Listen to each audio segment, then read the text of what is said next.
Welcome to Beyond Investments with your host, Seth Leishman of Ostro Financial Consultants. Information provided is for illustrative purposes only and does not constitute investment, tax, or legal advice. Information has been obtained from sources that are deemed to be reliable, but its accuracy and completeness are not guaranteed. Neither LPL Financial nor the hosts of this show or accept any liability for the use of the information discussed. Consult with a qualified financial, legal, or tax professional prior to taking any action. Securities offered through LPL Financial, member FINRA SIPC. Investment advice offered through Ostro Financial Consultants, a registered investment advisor and separate entity from LPL Financial. Today's guest, Rick Fisher, is a financial advisor with Ostro Financial Consultants, National Planning member SIPC. And now, Beyond Investments, here's your host, Seth Leishman. Good morning and welcome to Beyond Investments here on News Talk KNCO AM 830. Rick, we're here in the office. Yes, we are. On a beautiful day. A little chilly. A little chilly, but it's gorgeous, though. I mean, I even rolled down the window on my way back from lunch because it was that I had to get some nice I did open the sunroof. Air. I did open the sunroof on the Genesis. See, there we go. On my way home. Absolutely. Had to put the shades on.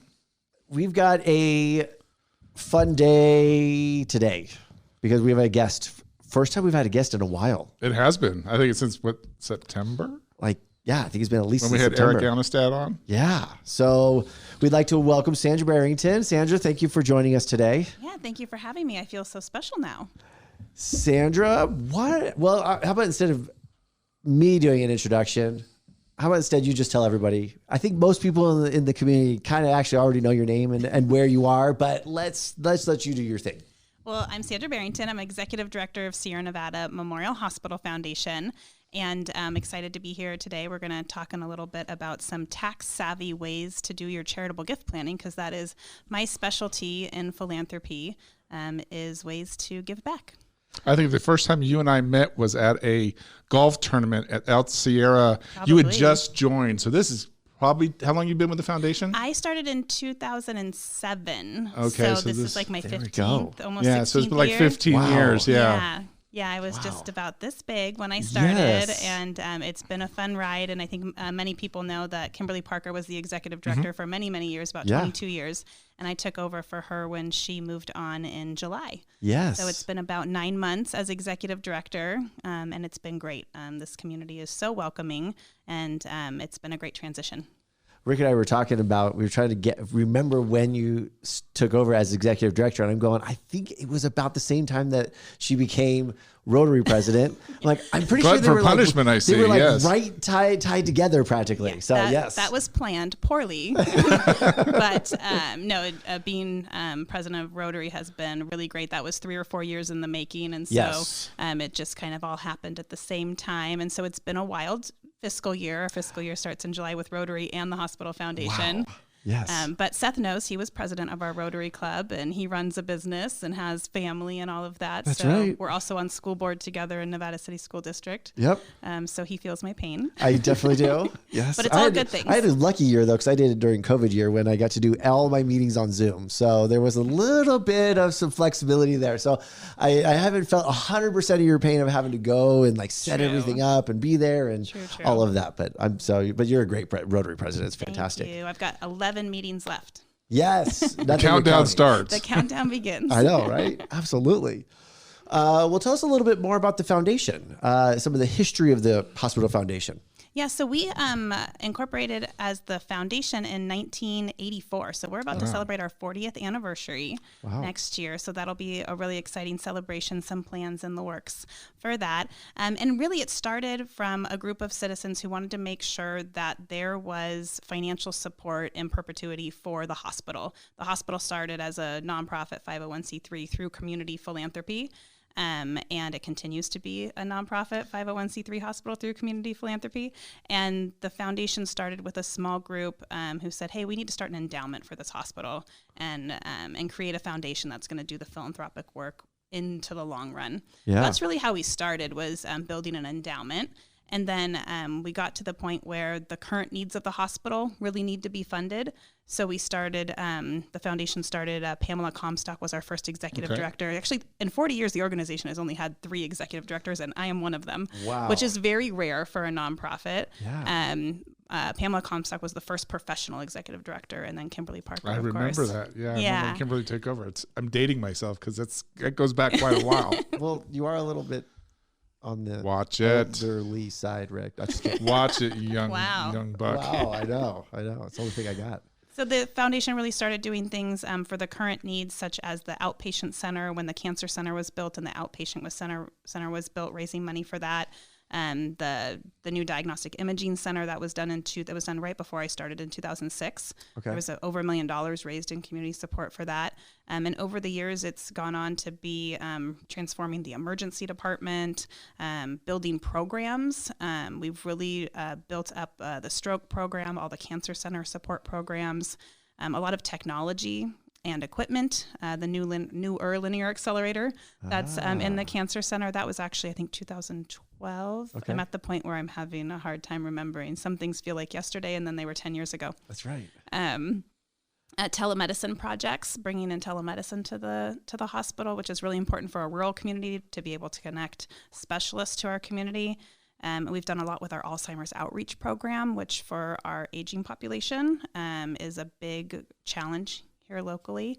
And but I have to say the cancer center is probably one of our biggest focuses over the years in the emergency department. Of course, the Family Birth Center is a huge part of the philanthropy that we do and support. And right now we're really focused on the programmatic needs of the new residency program.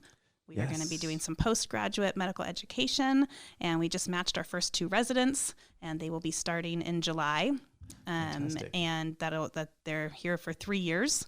Training in the community, and it's a collaboration with Methodist Hospital Sacramento and Chappaday Indian Health and the hospital. So a great collaboration to bring fresh new physicians to the community, get them ingrained here, enjoy training here, and then the goal is that they'll stay here. Yes. Create our own pipeline of doctors. So when you pick on a project, whether it be cancer or machine, who makes that decision? How does that come up, and how is it voted on? That's a great question. So the hospital and foundation, we're our own separate 501c3s, but our sole mission is to support the hospital. Right. The hospital has its own local board of directors, headed up right now by Stephanie Ortiz. Many people know her as the just ran into her the other day in Mill Street. Former dean of Sierra College, and then our a 49er Rotary. A lot of. Yeah. And then our foundation board, we have 20 local members on our board. Our current president is Dylan Hendricks. She's a estate planning attorney. And we look at what the capital needs are of the hospital. So the hospital will say, here's our wish list for the year. Here's the things that we need. And we'll look at that. And we look 3 to 5 years out for our planning. And so our 2 boards will look at that. We'll say, what's really the most, what's the best need? What's going to be the best investment for the community? What's going to provide a return on investment for the community, like we did recently with our surgery department. Keeping people local is a big thing we look at. What's going to stop people from having to go down the hill for their care? And then, what's going to increase access to care? Is it a new service? Is it something that, people can't get here that they could with this piece of equipment or this program or whatnot? So that's what we really look at when we're looking at what projects that we're going to fund. And especially with the residency program, that's a big one. It's a big one. There's, the physician recruitment needs. We have a big primary care shortage, and it's a true solution to that big community problem. So we're solving a problem there. Is it a matter of the people just don't know about this community? Is it about pay? Is it about lifestyle? For the physician recruitment? Yeah, part of it is you also are recruiting the spouse. Right. So the spouse is going to want to also need to come to a rural community. Yeah. For some, it's the reimbursement because we're very heavy Medicare, Medi-Cal. Mm-hmm. And it could be just that the spouse can't get a job here. There's not something for them to do, or the lifestyle may not be up for them, or the volume for the specialty. There's some specialties we just won't probably ever do in this community because we don't have the volume. And we have the great connections and partnerships with our other Dignity hospitals, sister hospitals down at, Mercy. Like we'll never do cardiac heart transplants, but we have the Mercy Heart and Vascular Institute just down the hill, who's like the top in the nation. Right. Yes. So we're obviously going to partner with them. Yeah. That makes a lot of sense. Of course. Definitely. Does Dignity have any say in what you do or what the hospital does, or is it more independent? So the Dignity system. Yeah, that's a great question. So for the Hospital Foundation, we are completely separate. And in the Dignity world, we're considered an unconsolidated foundation. Okay. So we're 100% independent, but we benefit greatly from being part of that larger philanthropy system. Best practices, sharing, benchmarking, a lot of mentoring and professional development that we get from the Dignity Foundations. We're on Zooms with them, sharing different things. We go to conferences all together and be able to do some professional development. We have some shared services that we take advantage of that like our website and our donor database are all part of the Dignity Philanthropy. And, we pay a little bit for that, but not as much if we had to do it independently on our own. Yeah, so the shared services and the cost savings, the purchasing power when you're part of a larger system is really huge instead of having to go out and do it on your own. And it's just really impossible for a lot of hospitals to be standalone hospitals outside of a system these days. You see very few, especially in rural communities. Right. You don't see a lot of rural standalone hospitals anymore. No. When you pick a project, what is like the life cycle? So we're going to start doing it. How long does it take to get the money and then get full cycle? Yeah, it definitely depends on the dollar amount. One example is one of our future projects we're looking at is the Cancer Center is going to, in the next couple of years, need a linear accelerator. So we're looking at that now because that has a higher dollar value and what we're going to need, and doing some feasibility studies, looking at what that's going to take and looking at our strategy. But, there's some things for next year that we're looking at that are maybe a couple $100,000, and we know that we can raise that in a year.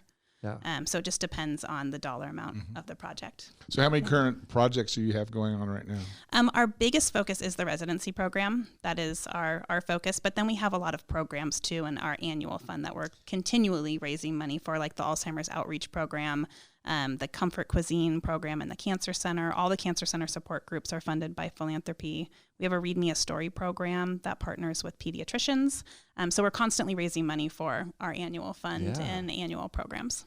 Well, I know one thing I like when I get your little mailers that you give lots of different options. So if people want to give to cancer, give to the ER, and is that standard that you always kind of break it down so people can pick and choose? Yeah, because everyone's heart is in a different place, and across the hospital, someone may have had a really amazing, grateful patient experience in the emergency department, and that's where they want their funds to go. Yeah. There's always needs in the emergency department, pieces of equipment and things that they need. And, someone's heart might be with the Cancer Center or a breast cancer program. We started a new garden at the hospital, a vegetable garden. So some people are really into funding that wellness garden. So it's really where people's hearts are, and we make sure that we have a fund for that and that there's an actual need. We're not just going to drop money into buckets, but if there's an actual need, then we'll focus on that. Very good. Very good. There are some strategies that we want to spend the last half of our time today, especially around some tax and giving and things like that. And that's going to be our main focus when we come back from break. And with the last half of our time here with you, Sandra, you're listening to Beyond Investments right here on News Talk AM 830.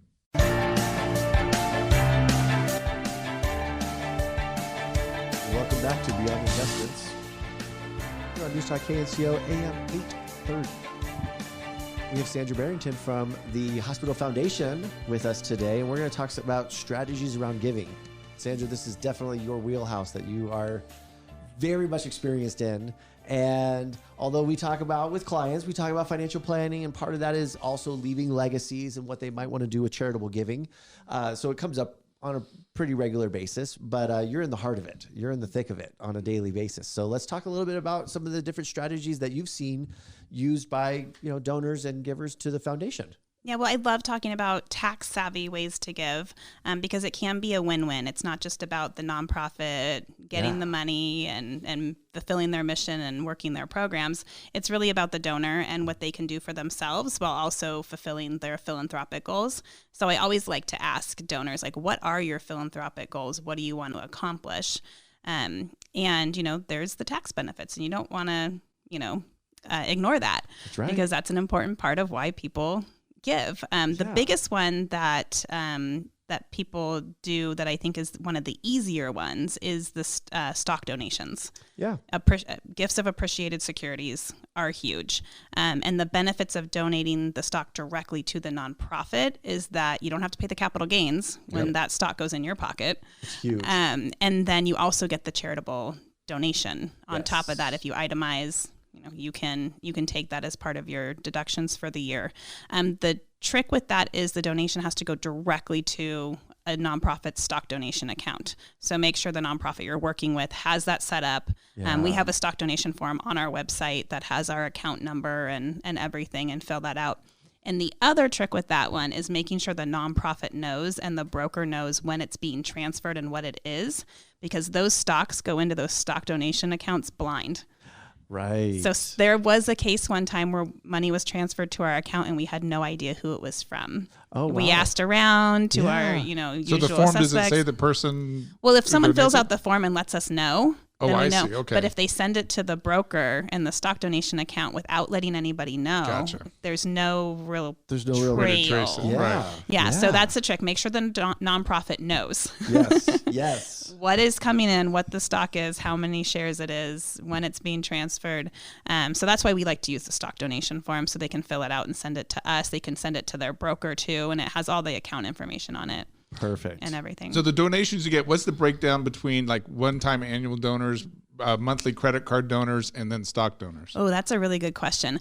I would say the majority of what we get is regular cash, credit card donations. Yeah. We get a handful of stock donations, but people love doing, the one we get probably the most of is the contributions from their IRAs, which is also a very tax savvy way to give. Very much so. If you are 70 and a half or older. It's 72 now, isn't it?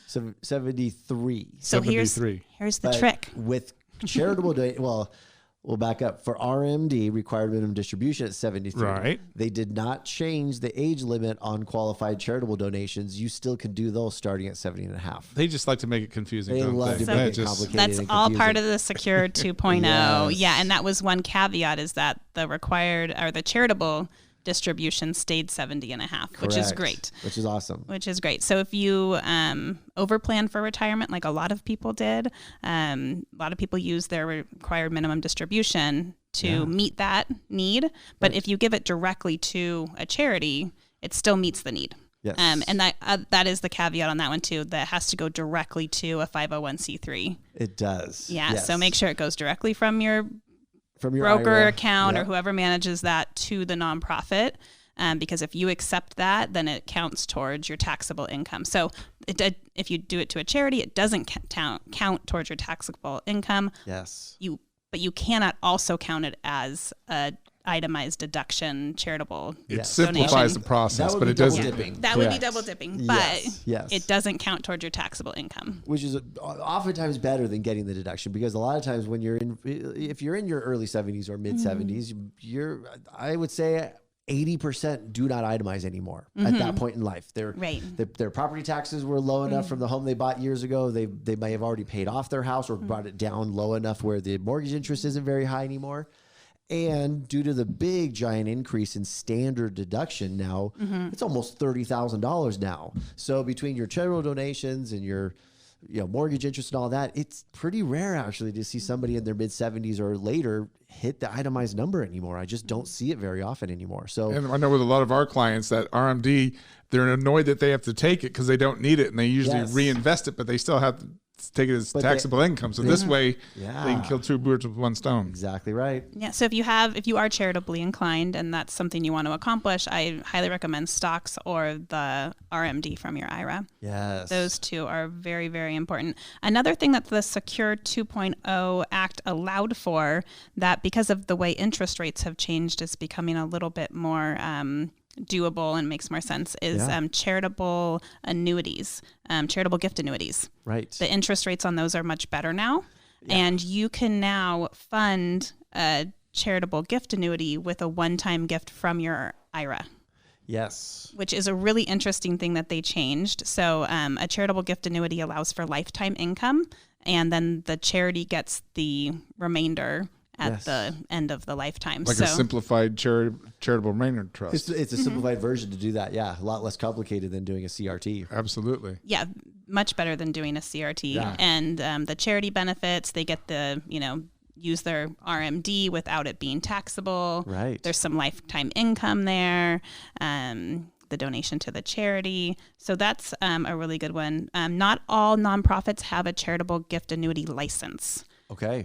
We do at the Hospital Foundation, and some of the ones locally that are attached to larger organizations, I'm pretty sure like Habitat for Humanity would be able to use the corporate. We use Dignity Health Corporate's annuity license, which we have access to. Oh, good. And we've had several donors who have done that.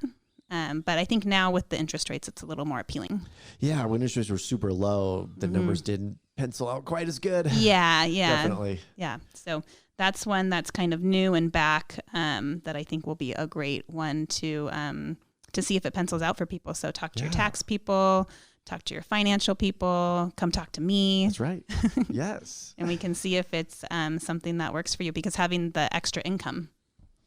Absolutely. Oh, it helps a lot. Absolutely. Yeah, and you meet some of your philanthropic goals in life to leave something behind. And there's also a way to set it up where that annuity could benefit someone other than you. So if you have a grandchild or a child, or there's ways to put those lifetime gifts into, I think, even like special needs trust. Yeah. There's ways to set them up in different ways. So if you don't personally need the income, but maybe a grandchild or a child does, the beneficiary doesn't have to be you per se, or the donor. Personally, the donor. The actual donor. Yeah. Mm-hmm. Yeah.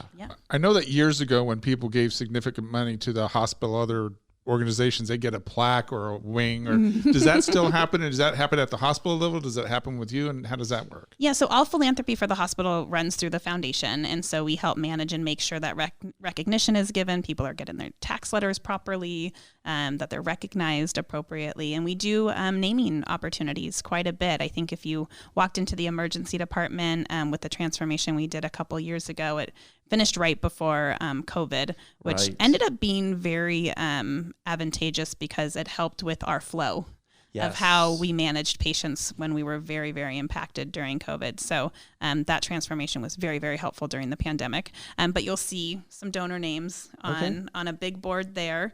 And those are donors who gave $1,000 or more to that project. And then as you go about, you'll see individual plaques of donors. There's one for the Rotary Club of Grass Valley. Right. They gave $25,000 to that project. So there's one in there. The auxiliary made a large gift, and some other donors in the community, names you will recognize, have plaques up in the emergency department. The same in the cancer center. There's one near the linear accelerator. And of course, in the Diagnostic Imaging Center, we have one for Frank and Levon Amaral for their donation to the Diagnostic Imaging Center. So it depends on the size of the project. Of course. If someone out there wants to like name the whole hospital, let's talk about that. Exactly. I'm happy to have that conversation. SVB won't be one of them, though. Probably not. Not I don't think really. we would accep their funds at this point. Not so much. Not so much. So what is the annual budget for the foundation? Yes. I mean, how much are you spending? Goals, Goals, like goals. Yeah. So our revenue goal this year is 1.7. Okay. And we're just about there as far as, in philanthropy, we talk about production revenue and actual revenue. Okay. Because we have some grants and contracts and pledges that we can't book in our audited financials. So we've produced it. It's available, but because of contracts and terms and conditions, it won't hit our audited recorded financials. So we talk about those two things. Yes. We have some grants through the federal government that, as we expense it, it hits our books. But we raised it, so we count it as raised revenue. So we've been really successful over the years, and I think we average probably around $1.5 million a year as far as revenue. So it's been pretty steady. It's been pretty steady, actually. And, and it depends on the project. The years we have really big projects, we'll raise more. And the years that we kind of don't. So it depends if you have a big capital campaign or not. But big bricks and mortars things in hospitals aren't really happening like they used to. Yeah. Definitely a change in the way medicine is happening. A lot of things are outpatient setting, and a lot of things have moved towards more programmatic, keeping people healthy in the community. Keeping people essentially out of hospitals and healthy and, aging in place and living healthy where they are. So a lot more investments in wellness programs and diabetes programs and cancer programs to support people, outside of the hospital as well. What percentage of the income or the donations comes from Nevada County? Is it pretty much all Nevada County, or do you get some people who've moved away and still give? No, that's a really good point. We do have some donors who have moved away. We have some really great donors that are down in Walnut Creek and parts of the Bay Area that are still so committed. They have family here still, or they have, relatives working at the hospital, so they're still really committed to the community. And some people are just really committed to healthcare in general, and especially rural healthcare. So we do have people who move away and give. Yeah. We do get some grants from the federal government. And grants from outside entities like the Del E. Webb Foundation just funded, they're based out of Arizona, but they just funded about $107,000 for a new ambulance communication system. Oh, great. For our ambulance department, because we own and operate our own ambulance department. I would say the majority is from Nevada County and individuals primarily. And smaller donations, or is it kind of a mix? We get an incredible amount of donations of $1,000 or more, which is our Red Rose Society donors. Yeah. But those $25, $50, $100, they all add up. They all do. And right now we have transferred in just this fiscal year, starting in July, over $1 million already back to the hospital for projects and programs. And we'll probably end up with some of the things, invoices still pending, doing about $1.5 million of transfers back to the hospital. So right now the return on investment from our operating versus transfers is about $2.77. That's amazing. Mm-hmm. Now, I know you're a talented woman, but I'm sure you're not the only person at the foundation. So how big is your staff? Yeah, we have 4 full-time and 3 part-time staff, and then a board of 20. And then we have contract staff that work on our programs for the Alzheimer's Outreach Program, Falls Prevention, our social outreach program. So we have some contract program staff as well. Yeah. And last question. Yeah. Are there any events coming up to raise money, golf tournaments? Yeah. Well, you guys know you sponsor our golf tournament. We do. Absolutely. Golf tournament this year, it's our 30th anniversary at Lake Wildwood, Monday, June 5th. And we just had martinis in a movie. That's right. So that was What was the movie? It was Raiders of the Lost Ark. And we raised about $19,000 for the residency program with that one. We were so excited to have it back. That was the first one post-pandemic. We are doing a summer gala on July 22nd. It's not Starry. Not Starry. We are working towards 2024 Starry. Okay. That will be happening. But July 22nd, we are having a gala to celebrate the launch of the residency program. Nice. So put that on your calendar, July 22nd. July 22nd. Summer gala. That sounds like fun. Really, really fun. Location already determined or still TBD? At the Miners Foundry. Miners Foundry, okay. Yeah, great. Antonia will be catering. Decades will be doing the band. There and you go. They're great. Decades great. Yeah. Almost. I mean, it's a decent amount of Starries coming into it. Elements of Starry. There we go. But we will be indoors at the Foundry, dessert and dancing and, celebrating the launch of the residency program. That'll be great.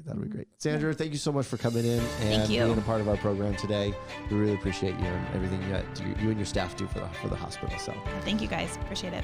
As always, we like to encourage any listener, if you'd like to learn more about what we do, you can give us a call at 273-4425. You can experience the difference when you think beyond investments. All right, folks. Information provided is for illustrative purposes only and does not constitute investment, tax, or legal advice.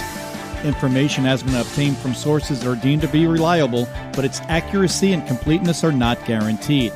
Neither LPL Financial nor the hosts of this show or accept any liability for the use of the information discussed. Consult with a qualified financial, legal, or tax professional prior to taking any action. Securities offered through LPL Financial, member FINRA SIPC. Investment advice offered through Ostro Financial Consultants, a registered investment advisor and separate entity from LPL Financial.